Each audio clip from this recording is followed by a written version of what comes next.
kay anniversary month nato karon, dili sa ta mag-theme sa Holy Spirit nga kanang fruit of the Holy Spirit, but rather let us go back to the first commandment of Jesus, and that is loving God. So that's gonna be our anniversary theme karon nga month, that we remember for the whole month of September. Kumusta bagyug ko og akong gugma diha sa Dios. So let's all stand up as we honor the Word of God today. Let's read Mark chapter 12, verse 30. And you must love the Lord your God with all your heart, all your soul, and all your mind, and all your strength. James 1, 22 to 25.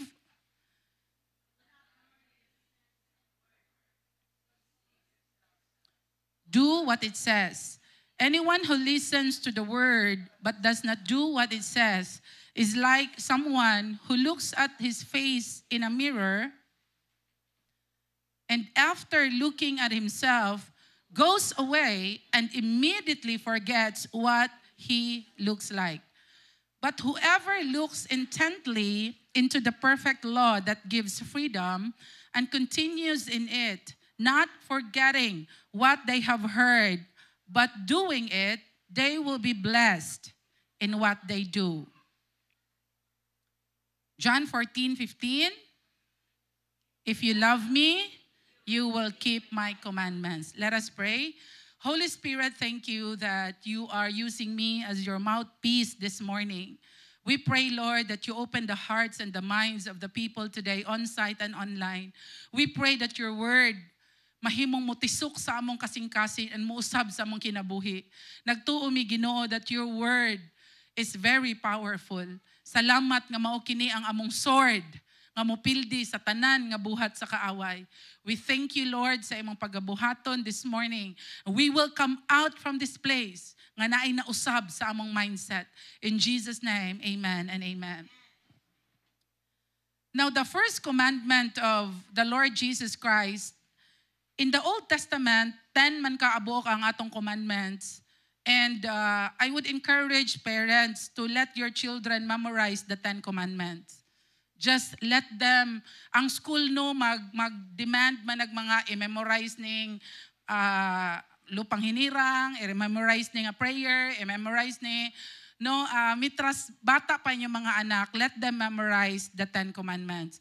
Not that we're under the law, but you know, these 10 commandments, once ma-memorize siya sa bata, and once matisok sa siyang kasing-kasing, that will never leave that child. That is why the 10 Commandments is very powerful.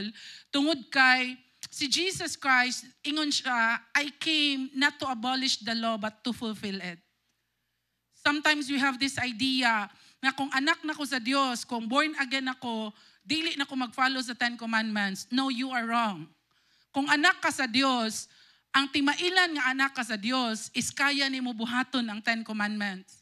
And labaw pa, and more. No, because that is just the Christian way of living in the New Testament. They're following the 10 Commandments and beyond that. Like they give more than their 10. Like they serve the Lord like never before. So sa mga ginikanan nga na mga bata, I would encourage you. I remember when my children were young, I always intentionally print the 10 Commandments, put it in our walls, and then put it sa ilang play area, and then they will read it. And I would say, like, for example, you have a reward if you can say Commandment 1. You have a reward if you can say Commandment 2. No? And then it's just like playing sa ila. Siguro mga 4, 5 ilang edad, they know what the 10 Commandments are. Kabalo sila, kabisado sila. And growing up, kabisado sila, ana. Ing ana ka importante. And if you're like high school today and karon pa ka naka-encounter ni Lord and unsa gani ng 10 Commandments, wa man gani kanibasa na, except sa mga Michaelites or Lazal, they always make sure nga na-memorize na. But for some other students, they don't even know that. So it's really important nga ka-memorize ka. Ing na imong tapad pag-memorize na. Naa na kay assignment, ha? 10 Commandments. And Jesus made the 10 Commandments into 2. Gihimo na niyang duha. Iya ang gi-summarize. Kinsa diri maayo sa ChatGPT karon be? Summarize this phrase. O, diba? So, like, gi-summarize ni Jesus, ingan siya nga, number 1, first commandment, you must love the Lord your God with all. All your heart, all your soul, all your mind, and all your strength. And then the second commandment is love your neighbor as you love yourself. Now, the 10 commandments gitunga niyag duha. Ang first 1 to 4 is the first commandment, and then 5 to 10 is the second commandment. It's important to understand today why loving God is so important. Because igsuon, pwede ka moingog, I love you, Lord. Pero wala ni mo nasabtan unsay impact anang I love you, Lord. The Lord is not asking us for lip service. Kana bitang mayra kay tamusturya pero dili makita sa tong binuhatan. And we all started that way. I remember when I started the ministry, my husband would always tell me, Mayra ka mawali pero di na ko na makita sa atong balay. And it's really like reminding me always na kinanglan din nagyud ko magbinaldita, magbinuutan nagyud ko. And after 12 years of ministry, layo pagyapon ko sa tinuod. Di ba? So ingana siya kalisod. Ang ang imong kinabuhi makita sa imong gistorya. Ingana gyud siya ka challenging, wala siya dali. But by the grace of God, mindful ta that I should not be the same person before. Siguro ingani ko before, at least karon I'm better, and then next month I'll be better. Bahala pag 001 nga better. At least there's a movement. No? So when we say I love God, when we sing songs, Lord, I love you, Lord, I worship you, Lord, a lot of times hayun kay na siya iingon. But how true ba gyud nga love nimo si God? Unsa ba gyud ka tinuod nga love nimo ang Ginoo? Si James naa siya'y standards or naa siya'y gitudlo nga pamaagi para mabasihan nato kung tinuod ba gyud ka nahigugma sa Dios. Unsay giingon before ko sa James, John 14:15. So letter A, obedience is the evidence of love. Unsay ebidensya nga nahigugma ka? Because ni obey ka. As parents, mahibal-an nato nga nahigugma atong anak nato kay maminaw sila sa atong instruction and then mo-obey sila sa tua. Pag moingon ang imong anak nga love kay kanako ma pero lahi iyang ginabuhat, that's not love. Because the evidence of love is obedience. When your husband would tell you, I love you, pero gina-disrespect ka niya, ginasyagitan ka niya, magbuhat siya mga butang nga makapasakit sa imo, that's not love. Because love is an action word. Love is something that you do. It's not just what you say. But it is so important to say it. Kinsa sa inyo ang nagdako sa pamilya nga makadungog ka, ingnon kag I love you, anak. Or ingnon ka sa imong husband, I love you. Or ikaw mayon ka sa imong husband og I love you. No, most men, kabalo naman ka nga love ka nako. Ay, gusto pa jud kag ingnan ka nako I love you. Because lahi pud nang imong gi-act, kay lahi-lahi man tag love language. Lahi pud nang imong madunggan. It is so powerful nga imo pud siyang madunggan. I did not grow up nga akong parents musulti jud og I love you. Love language ginaila, lutuan ka, andaman ka, paeskwelahon ka, suportahan ka, that's their love language. But I did not grow up hearing I love you. Dili na culture sa mga boomers. Kisa may mga boomers deribe, mga 60 ang edad, 50 ka pen, 60, 70. Murag, I love you. Yun me, naanad, kadungo ka na, ingnan me, I love you. But when I got married, Sam and I decided to say I love you every day. To remind us that I love this person. Maskin masuko ka, mag-away mo, you remind yourself that you married this person. Sometimes, maskin lisod ang situation, the words that you say has power. And so when we had children, Our children, nagdako sila hearing I love you more than 3 times a day. Pag mata nila sa buntag, anak, I love you. Pag human nilag ilis, ikis, anak, I love you. Siguro mga I love you 10 times a day.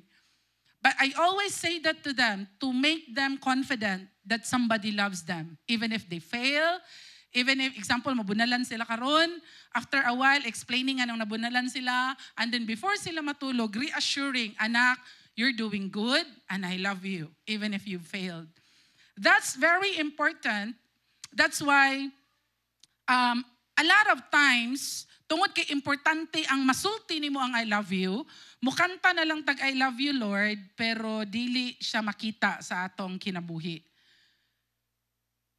John 14:15 highlights the word if. If is conditional. If you love me, kung nahigugma ka nako, you will keep my commandments. So what are the commandments of the Lord? The 10 commandments. And in the New Testament, ang 10 commandments, iyaan ang gibuak-buak into simple terms nga masayon masabtan sa tao. Like for example, ang first commandment is love the Lord your God with all your heart, your strength, your mind, your soul. And in Matthew 6:33, how to show that is when you seek God first. Kung una siya sa tanan. Because dili man nato ma-define unsa gyud ang loving the Lord with all your heart, mind, soul, and strength. So niingon si Matthew in chapter 6:33, you can do that by seeking God first every day.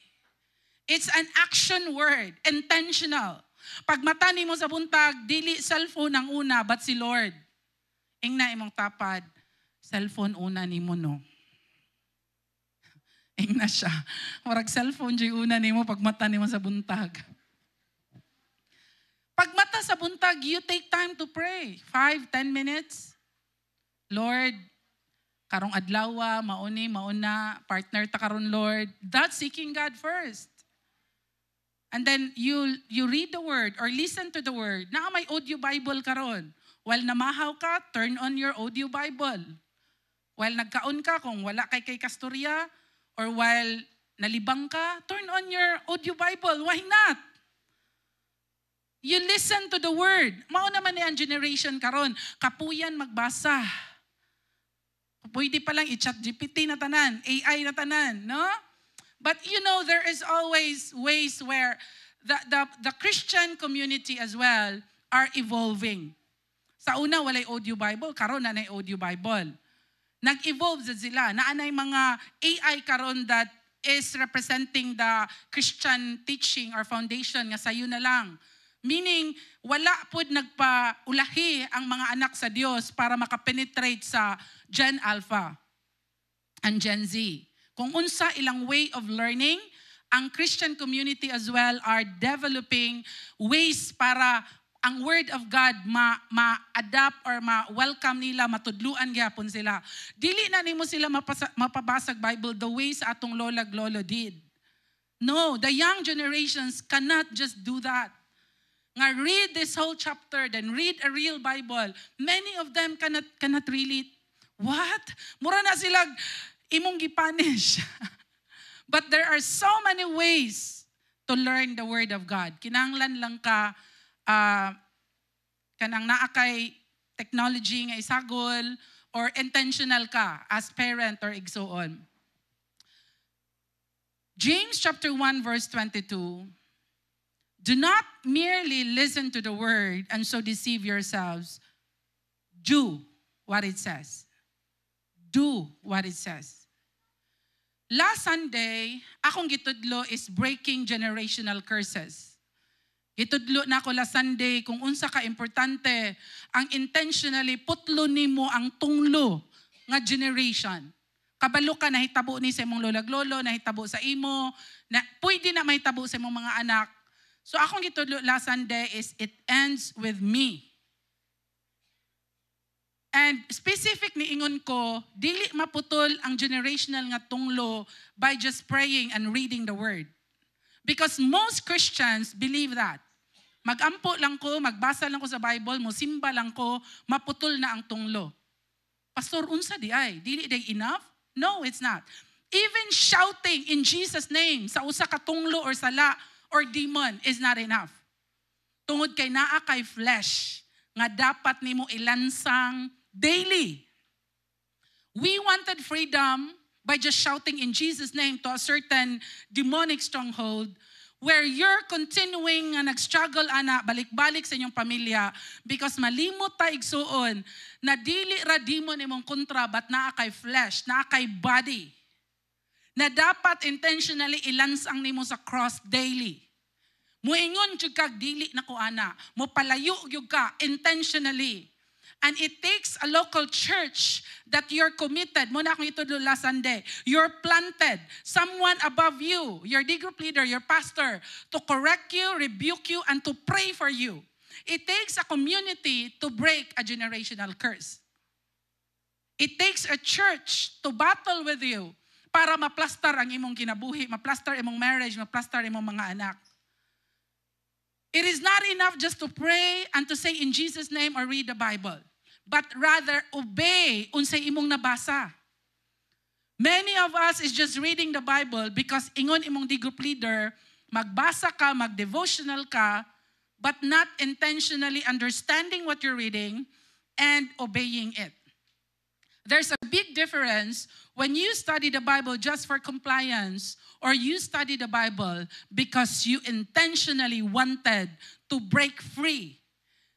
Gusto ka mahawas sa unsa nga imong na-assess or nakita nga giagian sa imong pamilya or ikaw mismo personally.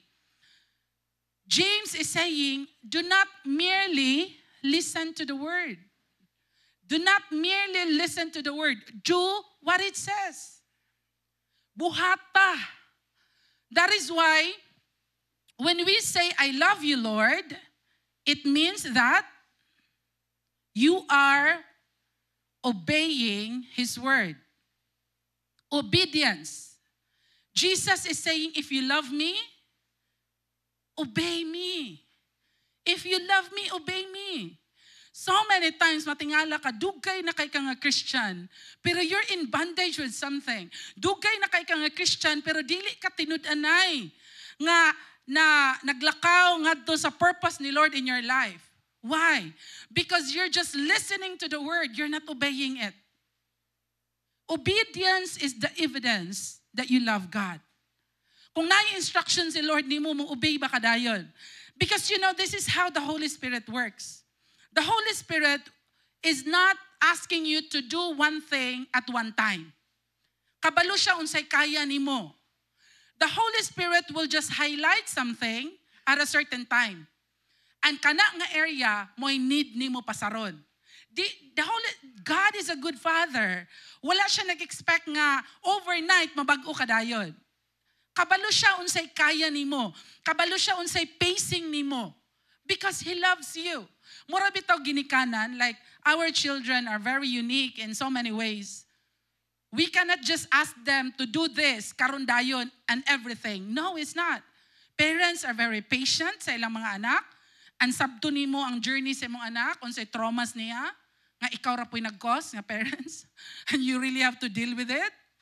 And, you know, walay kana bitang pananaw nato ni Lord na grabe kay ka Lord. Gi-restrict ko nimo ani, gi-restrict ko nimo ana. And gikapoy na ko Lord, kay daghay bawal. Kinsa sa inyo diri na murag reklamo na kay lisod ang Christian life. And daghay bawal. And sala ni, di ni pwede, kakapoy ba ng Christian life? One of the things akong mastorya sa inyo is this. Walay dili lisod. But you just have to choose unsa nga lisod ang imong agian. Kung dili ka mo obey ni Lord, lisod man sa tunga life. Kung dili sad ka magkinabuhi as a Christian, that's also a hard life. Wala man gyud dili lisod. Pero naani mo, unsa nga klase nga lisod ang imong lakwan o pilion.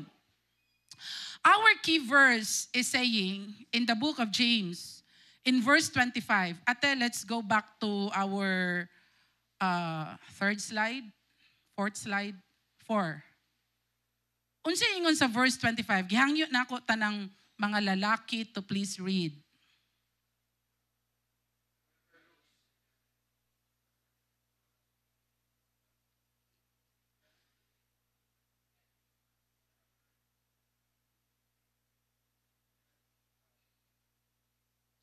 Sagara sa ato, sige tag-ampo og blessing, right? Kisa sa inyo sige pray og blessing, be? Amen, amen. You're praying for blessing. But the Bible in verse 25, it started with the word but. It is conditional. A lot of times, ang atong mindset bitaw, Lord, grabe, sige ko pangayo, ani. Sige ko ampo, ani. Gusto ko gingon, ani. Malimot ta na daghang verses sa Bible, conditional. Mag-start gani siya if, mag-start gani siya but, conditional yun na igsuon. Na ay ipabuhat si Lord nimo, ay na mahitabo sa imong kinabuhi. Amen? Do you get it? Many of us is praying, Lord, I want this blessing. Lord, I want this kind of life. Lord, ngano man ni Lord na lisod man. Ngano man ni Lord na daghan man kay kong problema. Ngano man ni Lord na ingani. Because ang sinugdanan di ay is the word if or the word but. Whoever intently tinud-anay, gitun-an nimo ang commandments ni Lord, gitun-an nimo yung word. And you intently look into it, and you understand that the restrictions or the boundaries that the Bible is giving you is not to restrict you, but rather to give you freedom. Daghana po kay bawal, oy. Kapuya po kay ani, oy. Like when I talk to my children about like standards in our house, lain-lain mag-standard ang matagbalay, magmukot jud ila mga naong.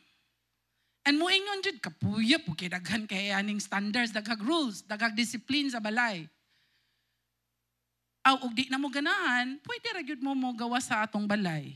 Kay mao man ni atong balay. These are the standards, the same as company standards, company discipline, company rules and regulations. Like you cannot go to your company nga naka-shorts ka, naka-tube ka, right? Because there are company rules. You have to wear properly. And I always tell my children or the youth, you're a believer of the Lord Jesus Christ and you represent God. And the way you dress is just, we have standards because you're a Christian. Ingna imong tapad.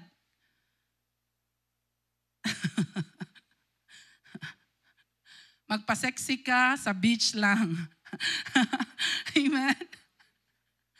Kapuya yun, ani nga simbahan, oy. You know, I was able to speak to a certain youth who dresses like very sexy almost every day. And then one day na-rape siya. And then she was like crying. No, kaila me. And she was like crying. Sige siya inom, ana, with friends. And then she was like crying na, the world is so unfair. Nga nung na-rape ko. And, you know, daghan joy dautan nga mga lalaki. And I told her, you know, the way you dress and your drinking also is a factor why it happened. Dili, sala yun to sa mga lalaki. O, di ba? Lalaki ka nun ay sadaan. But ingon ko, ang nang rape, of course, kinanglan na ipapriso. But sometimes we're not careful with you attracting chaos in your life. Bati kayang nahitabo, ikaw man nag-decide nga muuban ka ato. Lisod kayang nahitabo, ikaw man ni-decide na buhato ni mo to. And you know, sometimes, the intently looking into the restrictions of the law or the word of God, sometimes di ka ganahan anak ba? No, when your wife would say, unsa man ka, imong husband, kinsay ba nag-asawa nga nagtapad dere or wala lang imo ang husband or wife? Your wife would say, ayaw pag heart or like anang post kay babayi man na. Hay, hugaw jud ka gunahuna. Amiga raman mi ani. Or imong bana mo ingon sa imo ana, ikaw dili ko gusto na ing ani ka mo deal with ana nga mga lalaki kay lalaki man na sila. Ay, hugaw ra jud ka gunahuna. Dautan ra jud ka gunahuna. And you know, yes, we're not under the law, but there are certain standards na sabutan ninyo in the family, in the home, in the husband and wife situation. Because sometimes moingon ka na dautan ra kag hunahuna, but ang yawa naara gyud na gahulat para ka mahagba. Ing na imong tapad mabinantayon. Amen? Kay usahay wala ra man ni. Ang wala ra sa imua, sometimes mo na'y sinugdanan sa imong kahagbaan. James 2:17, faith by itself, if it is not accompanied by action, is dead. You would say, I love the Lord, I believe in God. You know, if you say you believe in God, ingon ang pulong sa Dios, kung wala na'y action, it's dead. If you say, I believe in God, demons believe in God. And demons, mangurog pa na sila. Kana imong tapad, ni believe na sa Ginoo, pero pag magbuhat, nagsala, di, gina mangurog ba? Ga-enjoy. Ing na imong tapad, ikaw gid na. Perti ni mong enjoy ya, nagbuhat og sala. May pangdemonyo. Nituo sila sa Dios. Ingon ang Bible, they believe in God. And they shudder. Mangurog pa na sila, makadungog sila sa ngalan sa Dios. Pero kita, nga nag-declare nga mga Kristohanon ta, kailatag Dios, dili mangurog oy. Lami man eh. Mas dali man ta makakwarta diri. Mas sayon man nga pamaagi. Unsay ingon sa Bible, wa bitaw nakabalo. Kita-kita ra man eh. Igsoon diha gyud ta magbantay. Because you're a Christian, matingala ka ang standard nimo mahimong magkataas o ang dalan mahimong magkagamay.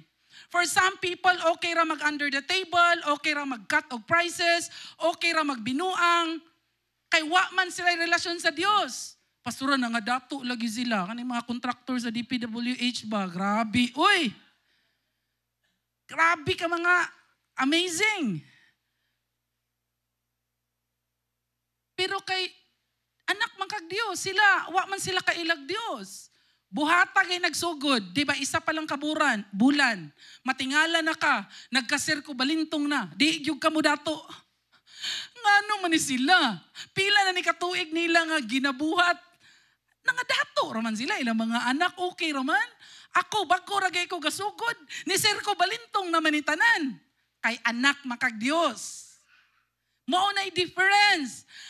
Bago pa lang ka nagsugod o buhat o zala, babaga na dayon kas Ginoo para dili ka magpadayon. Tingnan imong tapad, pagrepent na gyud. Amen?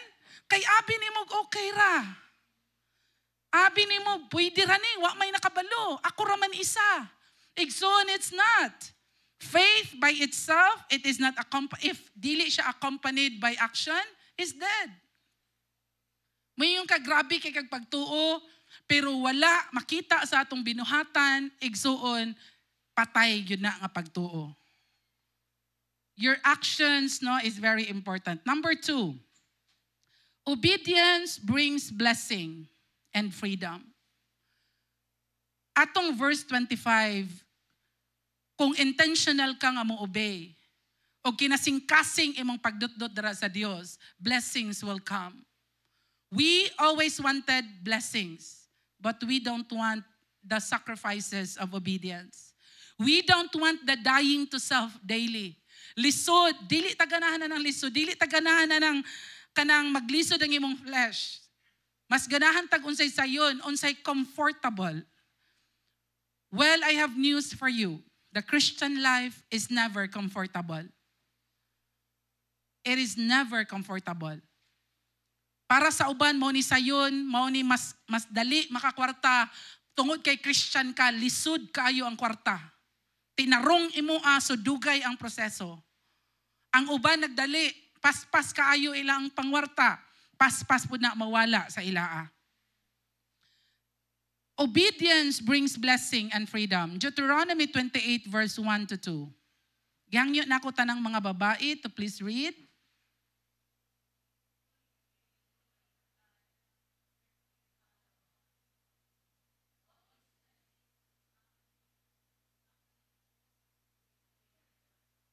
It started with the word if. Igsoon bisag unsaon ni mag-ampo og blessing. Kung wala ka nag-obey, wala gyud blessing. Bisan unsaon imong pangayo og blessing, kung wala ka nag-obey, wala gyapoy tinuod na blessing. There is a certain level of obedience. When the Lord would highlight something, obey. Dili man pangayoon sa Ginoo sa imo ang mo-obey kag Genesis to Revelation dayon. Naa lang siya ipang-highlight.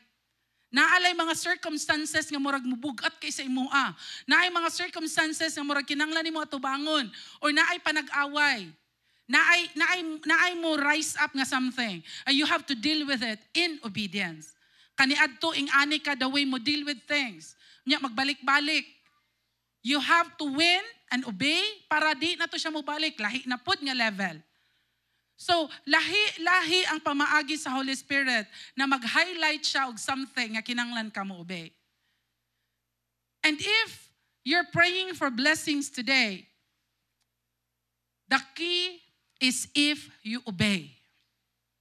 There are verses or there are commandments in the Bible na kinahanglan kabisado ka and you obey it. You know, isa sa very common na verse na madunggan nato is, ingon ang word of God in Chronicles, nga if my people perish because of lack of knowledge. Chronicles ba to? Asa gina? Hosea, sorry. Kuan dito, ang Chronicles, if my people will humble themselves. But Hosea 4:6, my people perish because of lack of knowledge. If you're not knowledgeable, you will really perish. Your relationship will end, you will be miserable, your health will die down because you're not knowledgeable. Kinsa sa inyo diribi nga naay gibati sa lawas den dili gihapon mo adtog doktor. Di mahadlok kag doktor, di ka gusog doktor.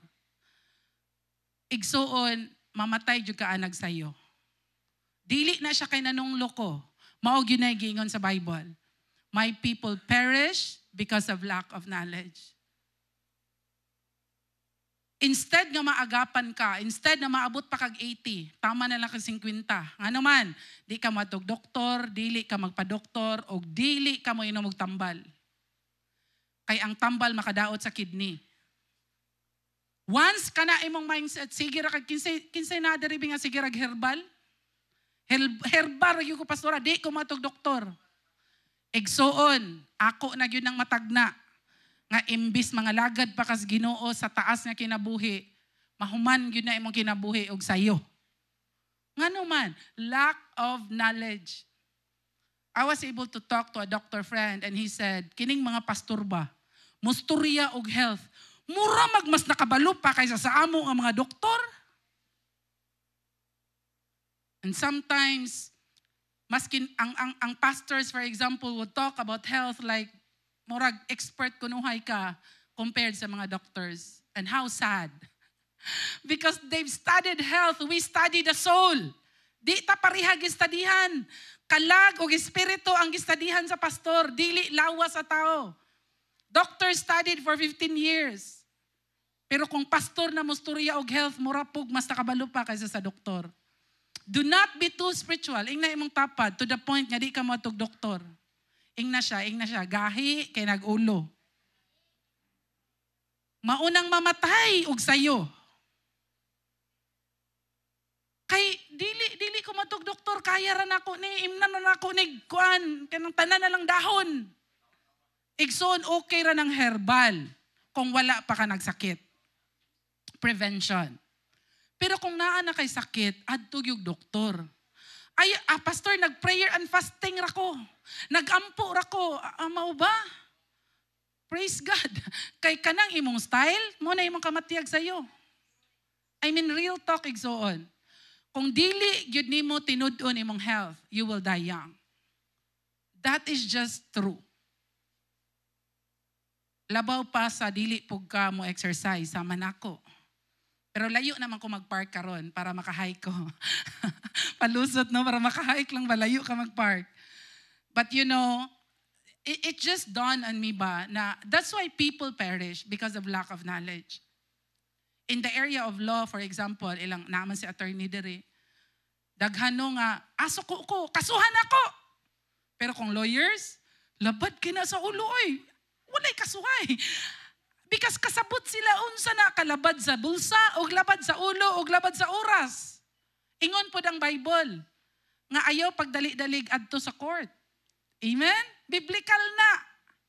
Kung pwede ninyo i-settle within yourselves, talk, settle. Sagara, basta naa kay kwarta, kasuhan ay. Kay kami, giingani. Taas kay garbo no?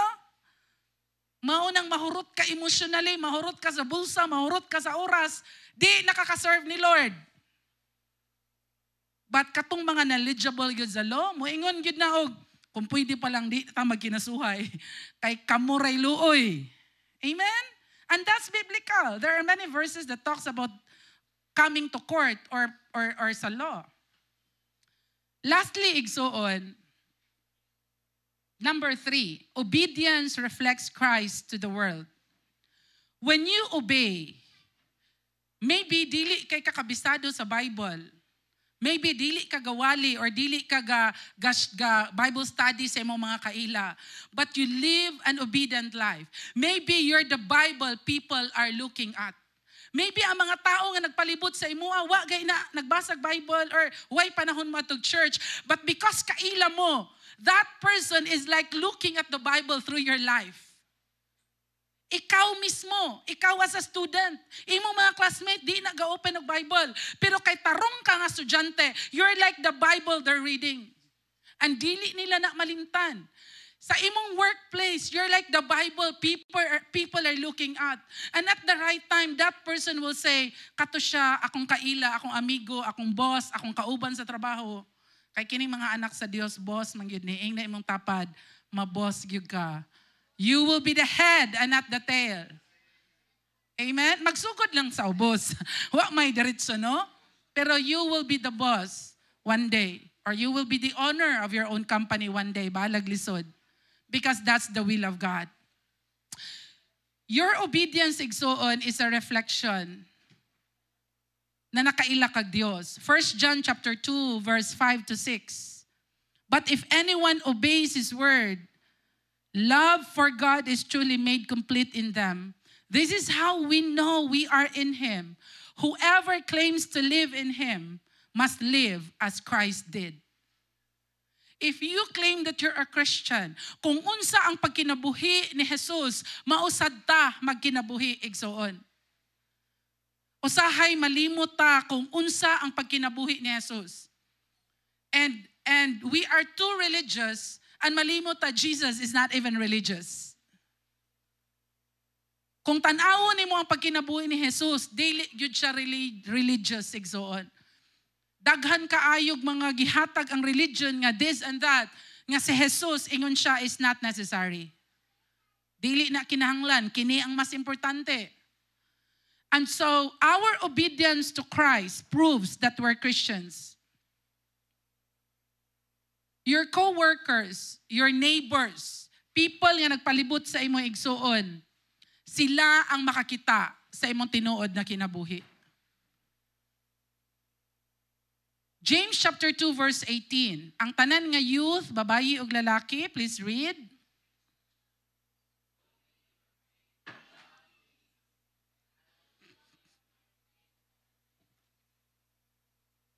Igsuon dili day pwede na mayong grabe kay kog faith. Because ang importante mag-uban imong faith og imong deeds. That is why kung moingon ka kaila kag Dios, gibiyaan nimo ang sexual immorality. Kung ikaw na kaniadto, biyaan nimo na. Kung mayon kag nakaila kag Dios, biyaan nimo ang witchcraft. Biyaan nimo ang tanan nga nagsakit man ko, moadto kog kanang kuan. Moadto ko og mananambal, magpatutho ko, No, you're a Christian. You're a believer. And the name of Jesus is enough for your healing. And of course, medicine as well. Because you're a Christian, biyaan nimo ang deceit, pagpangilad, biyaan nimo ang lying, biyaan nimo ang kinabuhi nga kabalo ka makapasakit sa heart sa imong papa. Because you choose to be blessed. Igsoon ang blessing sa Ginoo, dili siya mahitabo sa imong life just by praying. It's really by praying and obeying. Can I hear an amen? Pilion nato no nga tinud-anay ta mahigugma sa Dios. Dili manggod kwintahon sa Ginoo kung unsa ka makasasala in the past. The Lord does not like count unsa imo mga sala gibuhat in the past, kinsa ka in the past. Because the moment na ngay kagpasaylo sa Ginoo, you're forgiven the first time. Ang atong challenge today is tinuod ba gyud ka nahigugma ni Lord? Kay basin nga nung nag-anhi kag church, kay religion na lang ba? Kay teksan man ko ni pastora kung ma-absent po ko. Kakapoy na mo nang magpakita na lang gyud ko. Igsoon, if that's the reason why you're here, you're doing it wrong. Kanang we don't come to church because pangitaon ka. Secondary na lang na, kay pangitaon mo yung kanamo. That's our job. Muragod magbalantay ka sa karnero niya na layo basin patay to siya ngadto sa mga wolf or bear or lions. Pangitaon gyud siya sa shepherd. Walay pastor nga dili mangita sa iyang flock. Wala gyud. Pangitaon gyud ka. Because we are also stewards sa inyo Pero unta dili na may rason nga nung naa kag church. Kay magpakita ka, respeto na lang, pangitaon ko sa akong mama, pangitaon ko sa akong ate, akong anak, nag-request, or whatever reason na nung naa ka, pwede diha ka magsugod. Why not? We all started there. Nag-invite na ako, munang niadto ko. But we need to come to that level of maturity that I want to love you, Lord. I want to know you, Lord. And I want to obey you, Lord. Tungod kay maog yun na siya tinuod nga blessing igsuon. Kanang moabot ka sa point sa imong life nga bahalag mawala sa imo ang kwarta, mawala sa imo ang person, whoever that person is. Mawala sa imo ang tanan. Basta naa ang gugma sa Dios ug naa ang Dios, makabakod ra gyud ka balik. And that's the level of love, relationship nato ni Lord, na atong goal. Nga dili ka mahadlok nga mawala sa imong tanan. Tungod kay nakasabot ka, ang gugma sa Dios, imong nasabtan. And you're walking in obedience to God. And that every test nga imong agian, makabakod ra gyud ka, makapasar ka.